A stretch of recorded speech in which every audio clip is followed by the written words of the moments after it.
పారిశ్రామికవేత్తలు రాష్ట్రంలో పెట్టుబడులు పెట్టడానికి ప్రభుత్వం అన్ని విధాలుగా సహకరిస్తుందని మంత్రి కొల్లు రవీంద్ర అన్నారు. రాబోయే 4 ఏళ్లలో 20 లక్షల మందికి ఉపాధి కల్పనగా లక్ష్యంగా సీఎం చంద్రబాబు నాయుడు పనిచేస్తారని అన్నారు. గతంలో ట్రిపుల్ పి మోడల్ తో ముందుకెళ్లడంతో పారిశ్రామిక రంగంలో అనేక మార్పులు వచ్చాయని ఆయన తెలిపారు.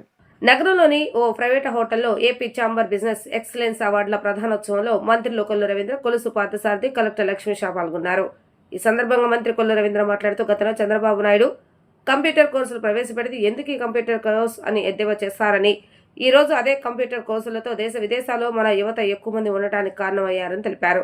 అన్ని రంగాలను ముందు తీసుకెళ్లడానికే విజన్ 2047 తెచ్చామని, P4 విధానంతో సామాన్య ప్రజలను పారిశ్రామిక రంగంలో భాగం చేయడానికి సీఎం కృషి చేస్తున్నారని అన్నారు. అనంతరం మంత్రి కొలుసు పార్థసారథి మాట్లాడుతూ రాష్ట్ర విభజన జరిగిన సమయంలో పారిశ్రామికవేత్తలు విజయవాడలో తమ కార్యాలయాలు ఏర్పాటు చేసుకుంటున్నారని, గత ప్రభుత్వం పట్టించుకోకపోవడంతో వెనక్కి వెళ్లిపోయారని వ్యాఖ్యానించారు. ఏపీ ఛాంబర్ రాష్ట్రంలో పెట్టుబడులు పెట్టి రాష్ట్ర అభివృద్ధిలో భాగస్వామ్యం అవ్వాలని కోరారు. సీఎం చంద్రబాబు నాయుడు ఇతర నేతలు చెప్పినట్లుగా రాష్ట్రంలో ఉంది డబుల్ ఇంజిన్ సర్కార్ కాదని 4 ఇంజిన్ సర్కార్ అని భావిస్తున్నామని అన్నారు. ఈ సర్కార్కు టర్బో ఇంజిన్ చంద్రబాబు నాయుడు అయితే లోకేష్, పవన్, బీజేపీ మిగతా 3 ఇంజిన్లని అన్నారు. ఈ నలుగురు రాష్ట్రాన్ని అన్ని రంగాల్లో ఎలా ముందుకు తీసుకెళ్లాలని నిరంతరం ఆలోచిస్తున్నారని అన్నారు.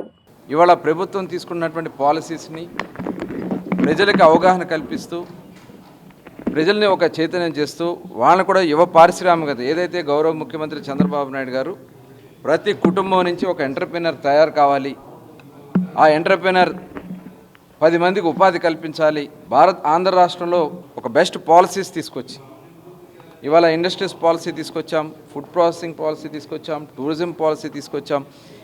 ఇలా చాలా పాలసీస్ తీసుకురావడమే కాకుండా ఏ రాష్ట్రంలో లేనటువంటి బెనిఫిట్స్ కూడా ఇస్తూ ఇవాళ MSME పార్క్స్ ఏర్పాటు చేసే కార్యక్రమాన్ని కానీ, కేంద్ర ప్రభుత్వంలో ఉన్నటువంటి పాలసీస్ను కూడా అందులో వచ్చేటటువంటి కొన్ని బెనిఫిట్స్ను కూడా చేరువేస్తూ ముందుకెళ్తున్నటువంటి విధి విధానాల్లో ఏపీ ఛాంబర్స్ది చాలా కీలక పాత్ర ఉంది.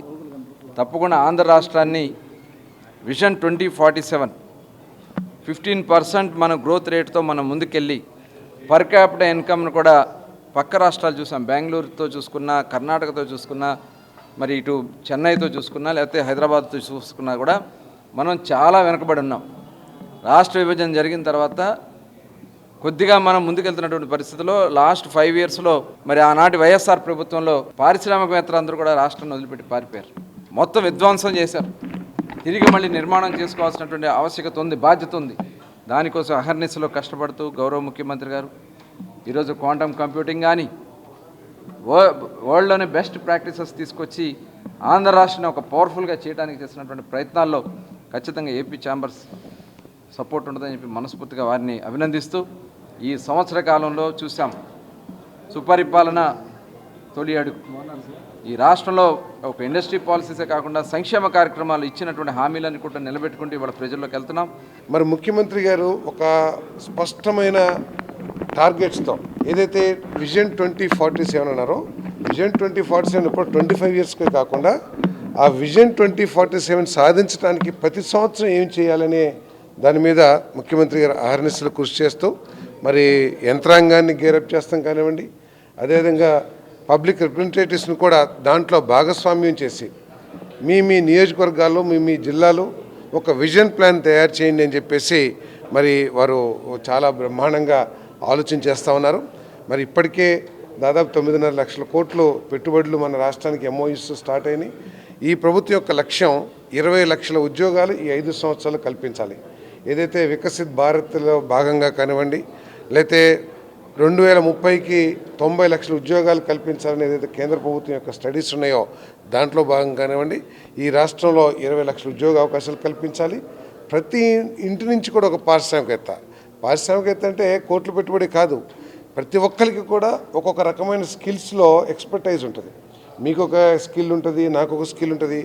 ఆ స్కిల్స్ని వెలికి తీసి ఆ స్కిల్స్ని మెరుగుపరిచి ఆ స్కిల్స్ని దేశానికి రాష్ట్ర అభివృద్ధికి ఉపయోగపడే విధంగా ఈ రాష్ట్ర ప్రభుత్వం పనిచేస్తుంది.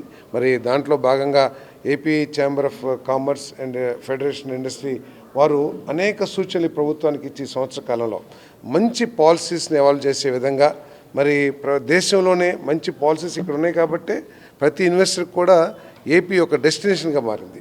సో సంక్షేమ కార్యక్రమాలని ఏది తల్లికి దీవెనక వందనం కానివ్వండి, లేదు ఎన్టీఆర్ భరోసా కానివ్వండి, లేదు అన్నదాత సుఖీభావ కానివ్వండి, మహిళలకు ఉచిత బస్సు, వాటితో పాటు లక్షల కోట్ల పెట్టుబడులు వచ్చే విధంగా ఈ ప్రభుత్వం ముందుకెళ్తుంది. కాబట్టి రెండింటిని, సంక్షేమాన్ని అభివృద్ధిని ఇంటిగ్రేట్ చేస్తూ చంద్రబాబు నాయుడు గారి నాయకత్వంలో ఈ ప్రభుత్వం ఈ రాష్ట్రాన్ని ముందుకు తీసుకెళ్తుందని చెప్పేసి మనం చేస్తాను.